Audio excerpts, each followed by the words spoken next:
इल्हामी साहब,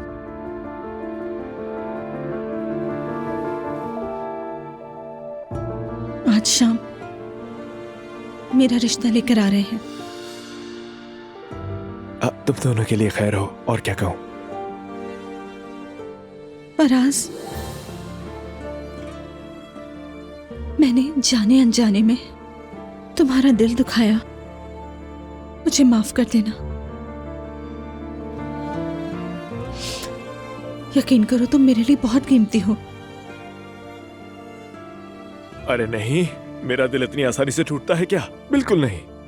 अरे इसके लिए तो कुल्हाड़ी लेकर आना पड़ेगा, इतनी आसान बात नहीं। तुम इत्मीनान रखो। इंशाल्लाह कभी किसी कुल्हाड़ी की नौबत ही ना आए।